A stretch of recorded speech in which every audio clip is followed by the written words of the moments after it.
right, welcome back everybody. If this is your first time to the channel, welcome to Notes to Fret, where we are all about turning theory into riffs. And in this video, we're going to continue our conversation about chords. Specifically, we're going to be talking about triads in the root position. It'll make more sense to you exactly what the root position means by the end of this video, but it really is a continuation of our conversation about triads. Here, I want to bring up one thing really quick. Go check out the website if you haven't already. There's a free download for you. It's a PDF and anybody can download it. And it's just a little worksheet that allows you to kind of work out chord construction on your own. I think it's going to be, useful for anyone to kind of work through some of this stuff on your own.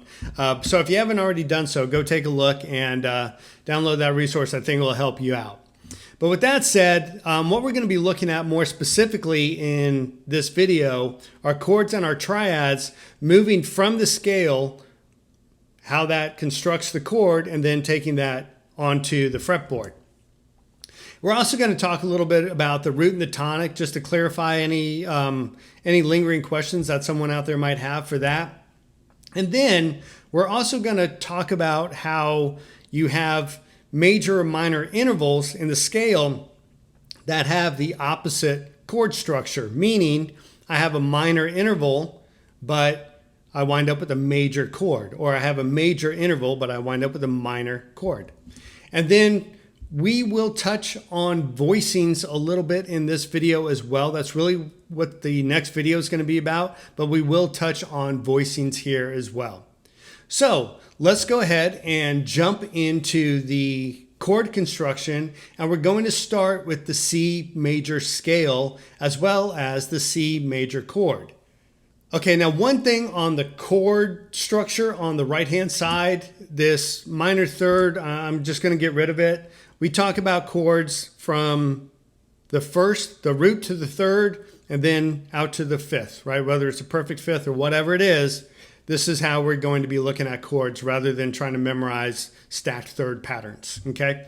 Now, here, I am going to put in the third and the fifth and the chord, because as we move through the scale, that third and the fifth is going to get out of line from what's down in the scale. So that's there just to avoid a little bit of confusion. Now, one of the things I want to do is introduce everyone to a new term. It's called dominant, right? This is the dominant position. In this case, it's the fifth position of the scale. The first position is the tonic, and the last position, if you will, is called the octave, right? We've looked at that. We've talked about it. We also have the dominant, and the dominant is the fifth position. Now, every position in the scale serves a purpose.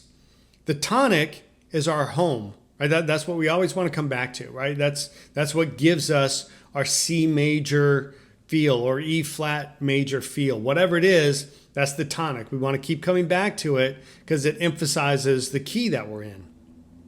The octave just means we're starting our scale over again at a higher or lower frequency, right? So those are, the first and the last, if you will. But right in the middle, the dominant is the fifth position, and one of its functions is what we call solid resolution. When we're talking about, and this has more to do with chord progression rather than chord construction, but I just want to start introducing everyone to new terms. Now, when we talk about the resolution, it means if you're playing a C chord, you move to a, whatever chord, you might move to an A. And then after the A, you start playing the G for a little bit, and then you come back to your C chord or your tonic. Going from that G to the C, or your fifth to your first, or your dominant to your tonic, it's going to sound very good. There's a lot of resolution there, right? So you'll see the fifth a lot of times when you start talking about chord progressions, but that's one of the purposes of the dominant. So I just wanted to kind of put that out there from the last video. I know we talked a lot about power chords, right? We talked about perfect fifths. And so I just, again, wanted to kind of get this term, working in everybody's mind because it will be pretty prominent as we do start to talk about chord progressions. But with that being said, let's go ahead and we're going to look at the C chord, right? And what makes up the C chord, right? The C, the E, and the G, which is the first, the third, and the fifth. Okay, so far the scale and the chord match up identically. And when we look at the major triad onto the fretboard, we're going to kind of see this pattern emerge.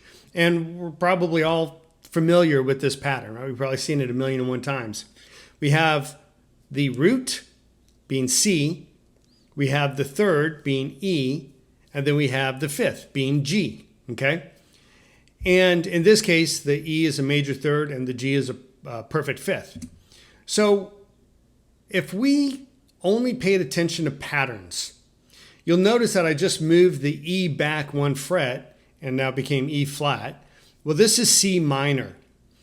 And what starts to happen if you just pay attention to patterns and you just start putting patterns all over the fretboard, well, if you incidentally hit a C minor pattern while you're trying to play in C major, there's a lot of disconnect if you're trying to say in C major, all of a sudden you come out with C minor. So again, it's one of the dangers of just looking at patterns because this chord is not constructed from the C major scale. And we're playing in the C major, right? We're playing in the key of C major, which comes from C major scale. So we're out of scale, out of key. It's not even a borrowed chord that we'd be looking at. So be careful as you just kind of start moving patterns around. With that being said, we're looking back now at the C major pattern. So for the C major, the root, the third, the fifth, it all, pretty much aligns with the tonic and everything else, right? So there's nothing too terribly interesting about this one. Now let's move into D. Now, when we look at D, we can see that the tonic hasn't changed. The tonic is still C, but the root of the chord that we're looking at is now D, okay? So we're also looking at the second. In this case, it's a minor second. So the first, or the root of the chord, is the second of the scale, meaning that the third of the chord is the fourth of the scale, right, the F, and the fifth of the chord, in this case A, is the sixth of the scale, right? So now things are starting to shift around. But we're still using the C major scale to construct our D chord. Now, when we look at D, we see that lowercase Roman numeral 2, which is minor, and we need to evaluate from the root to the third, right? In this case, F, and that's a whole step followed by a half step. And from there, that's not a major third, that's a minor third. So, okay, this is how we're getting our D minor chord, constructing it from the scale. Then we have our A, which is a perfect fifth, but it's the sixth degree in the scale, right? So we're kind of shifting things around. And when we're looking at our D minor and putting that onto the fretboard, the minor pattern that we've all seen 1,000,001 times is going to naturally emerge as well.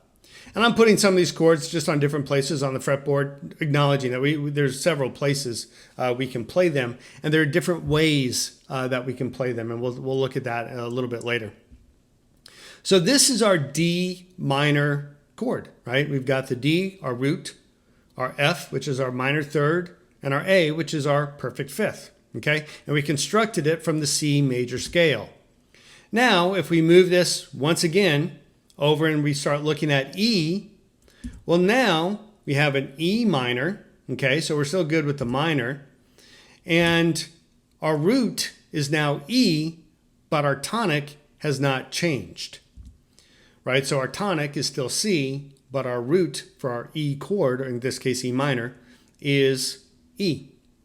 Now, one of the things I want to point out really quick is we're looking at this and we can very quickly see, if we look from E to G, that's a half step, whole step, that's a minor third, right? So we know E is going to be a minor chord, minor triad. However, if we look at the scale again, we'll notice from C to D is a whole step, D to E is another whole step, meaning that E is a major third in the C major scale. So the distance from the tonic to the third, or in this case from C to E, is a major third. It's 4 frets, so it's a major third. However, we can see from the chord construction that it is indeed, because of that minor third, it is definitely a minor chord. So major third, but it is a minor chord. And remember, it's really about, you look at the distances from each degree in the scale, or each note in the scale, however you want to look at it. That's one thing, but then when you construct the chords, right, we construct the chords and we look at it just, a little bit differently. So from here, once again, as we transfer this onto the fretboard, once again, that minor pattern is going to emerge. Okay, so again, we can do this, through every degree in the scale. Just make the video way too long, but you get the idea. Work through some of this yourself, and kind of see what it just starts to come up with for you. Now, you're probably looking at the B and wondering, whoa, what's going to happen there? Well, it's going to be a little bit different, and we're going to address the diminished chord here in the next slide. And what I want to do now is transition over to a minor scale, but I want to kind of keep the notes the same, more or less. Okay, so now we are going to look at the C minor scale. And again, I think it's a good one for us to pay attention to, because we now can really start to look at what the difference is between C major and C minor, right? And it will just give us some contrast to really look at. So here, once again, we're going to start with our tonic, right? In this case, it's our C minor, right? So our C is still our root, no change there. Now, if we look at the third, we have an E flat now, right? And so we have a whole step and a half step, and so that's what gives us our minor third for our C minor, okay? Now, E flat, it's a third, but we can see from the Roman numerals that it's going to actually become not just a minor third in the scale, but it will become a major chord later on. And we'll take a look at that here in just a minute. So as we look at that interval, once again, from C to E flat, we see a whole step and a half step, which is 3 frets, which we know is a minor third, right? But E flat chord, the E flat chord in the C minor scale, I want to make sure I said that correctly. The E flat in the scale of C minor is going to be a major chord, but in the scale of C minor, E flat is a minor third. Even though it's going to be a major scale, it's a minor third, okay? So, just make certain that you kind of understand the intervals to know that, three frets is a minor third, okay? We'll look at the E flat here in just a minute as well. But as we kind of transition our C minor onto the fretboard, well, once again, that minor pattern is going to naturally emerge, right? And we looked at this a little while ago, but now this is exactly what we want. We know this not because we remembered or looked at a bunch of patterns and just kind of memorized them, but we know that this is the proper triad because we constructed it from the scale or the key that we're in, right? So if we're in the key of C minor, this is absolutely the correct way to construct our triad. Whereas when we're in C major, right, this was problematic to say the least. So that kind of talks about our C, but now let's look at our D. And here it gets a little interesting because we know something is going on, right? We've got that diminished symbol, so something is happening here. But let's find out, and we'll kind of take this one a little bit more slowly. But let's break it down a little bit more. We definitely have our D chord, okay? So far we're working on D, and we've got a half step and a whole step, or 3 frets, from the root, in this case D, to the third of the chord, in this case F. And we know that a half step and a whole step is 3 frets. So we have a minor third. So far, kind of thinking, oh, I probably have a minor triad, right? So I would expect that minor pattern to emerge on the fretboard. But we know that something is going on. So let's take the first part that we have so far, right? We've got D, put on the fretboard, no problem. Got F, put that on the fretboard. Right off the bat, okay, we're starting to see that pattern emerge almost immediately, so it seems pretty good. But now we have this A flat to contend with. And from D to F is 3 frets, or a minor third. And from F to A flat is another 3 frets, a whole step and a half step, which is another minor third. So technically you have a minor third over a minor third, but we like to look at it from a larger perspective. So if you go from D to A flat, that's only 6 frets. A flat is still a fifth, but it's not 7 frets. So it's not a perfect fifth anymore.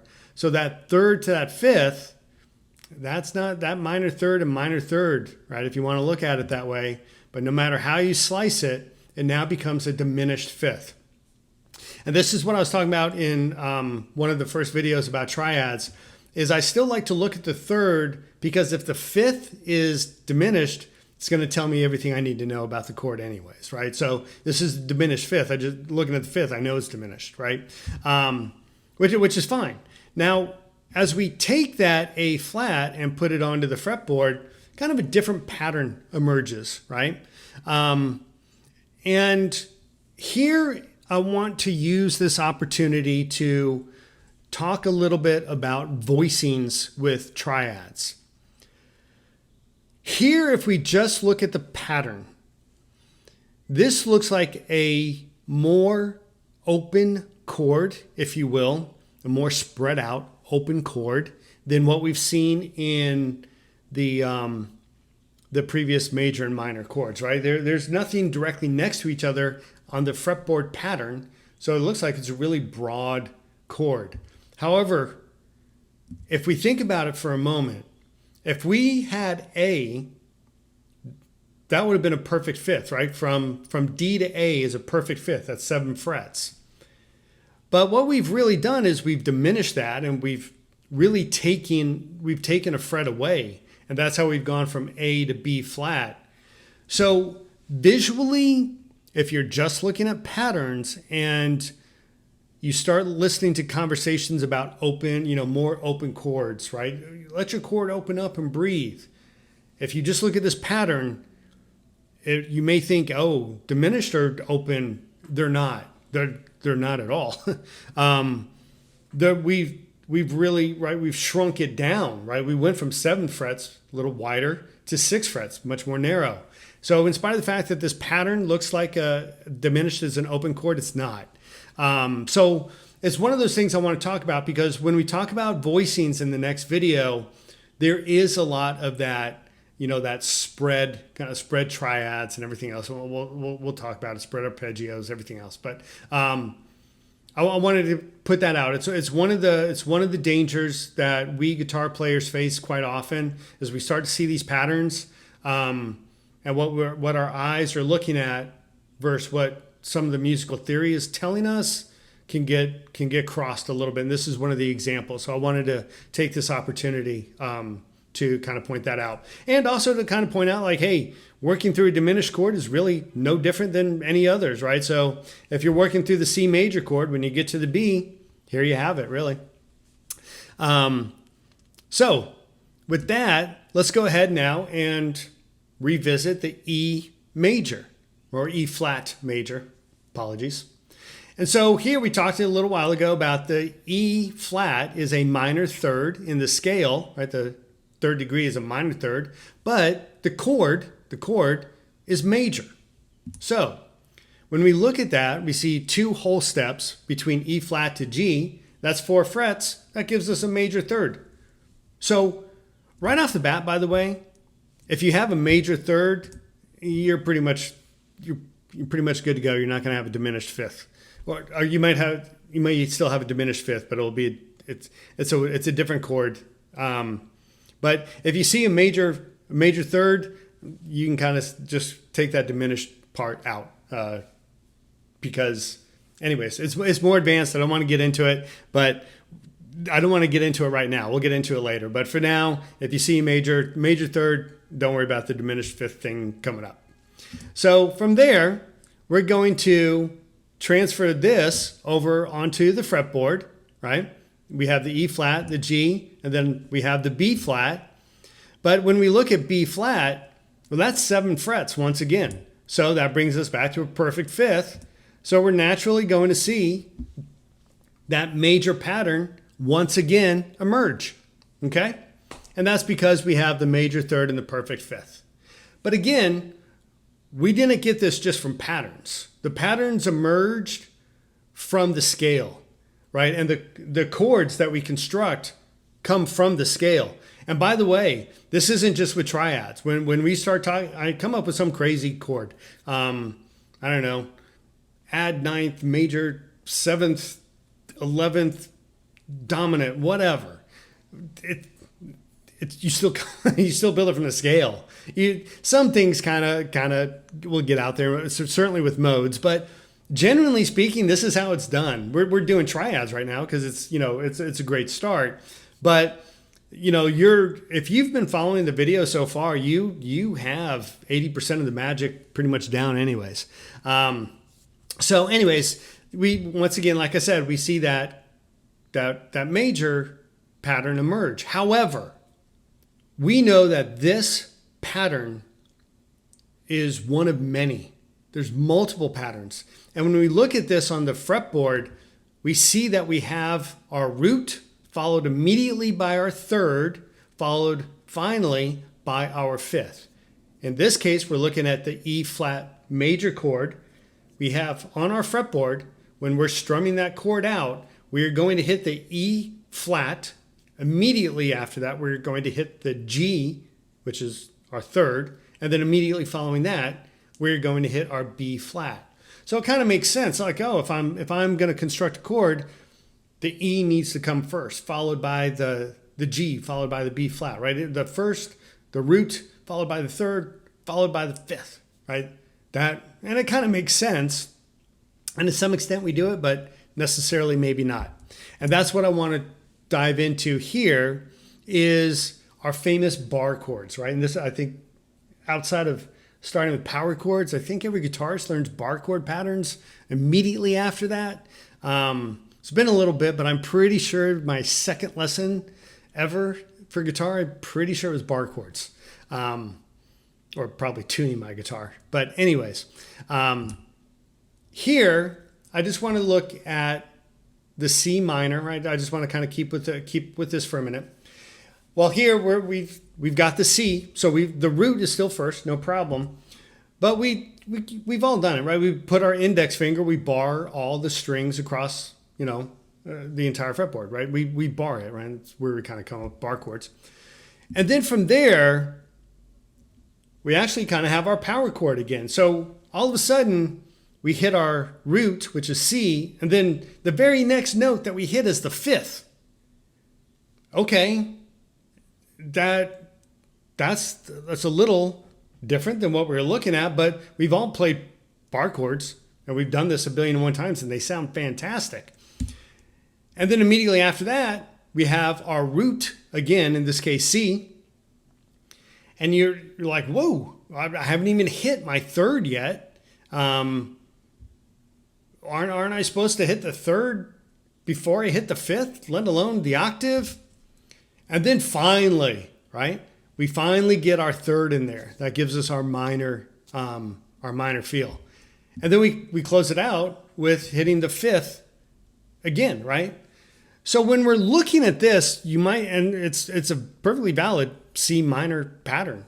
And the C minor pattern that we saw in the previous slide, exactly, they're completely valid. What's important here isn't really where the G or the E flat kind of come in later on down the fretboard. What is very important is that our root is the first note that we hit. This is what we call root position.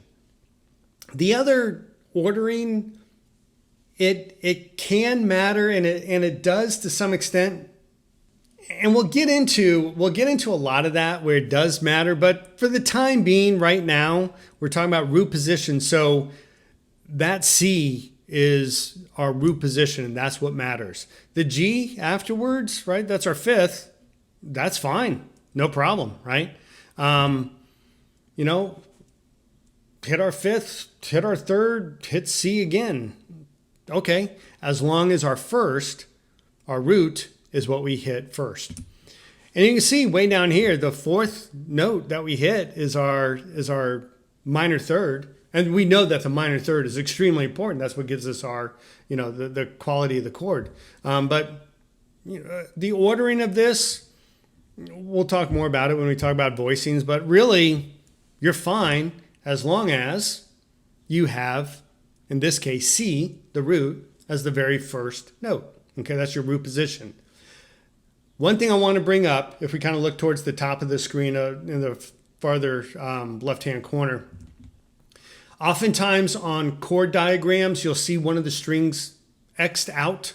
Now, in this case, E is not even part of the scale that we were looking at, so it makes sense not to play the E string. But let's say we were in E major, or I'm sorry, let's say we were in C major for a minute, and E is part of C major, and E is part of the C major chord as well. Well, if we hit that E, our low E string, before we hit that C, it can start to sound like it's a different voicing for the chord, or it's an inversion on the chord. It probably won't really sound bad or, you know, out of place if you're playing a C major chord. But if you do it too much, it can get things thrown out of whack a little bit, depending on what kind of sound you're trying to put together. So that's why you see some of the X's sometimes where it says, you know, don't play the A before, you know, you play your D chord or something like that. But I just wanted to bring that up. So keep that in mind as you're putting these chords together, transitioning them from, you know, your typical just 3 notes in your triad over onto your fretboard. And by the way, when people talk about, oh, notes versus tones, right? So here we only have 3 notes, right? The C, the G, and the E flat. But we play G twice, we play C twice, right? So you could say technically you have 6 tones in here, maybe. I'm sorry, 5 tones. You know, again, that's where it kind of comes from. So I just want to bring that up. So with all that being said, you know, have fun and explore how you put these triads onto the fretboard. And with that, you know, like I said last time, there's going to be a lot that we're going to be talking about triads. Triads onto the fretboard. We just pretty much finished off that one. We got a little bit of a look into voicings. Briefly touched on inversions, and you know we'll talk about all of these in upcoming videos. So make certain that you really are comfortable with this, because we are going to be building on it quite a bit. So with that being said, I think I'm going to go ahead and close out the video. Thanks everybody for watching. I know that these videos can get a little bit long, so I hope you're getting something out of them. And if you are, again, it's free. Really helps out the channel. Helps me keep bringing you this stuff. You know, if you go down there and smash that subscribe button, huge help, and you know, really helps me bring these things to you. So with that being said, we will see you in the next video where we go over voicings. Take care, everybody.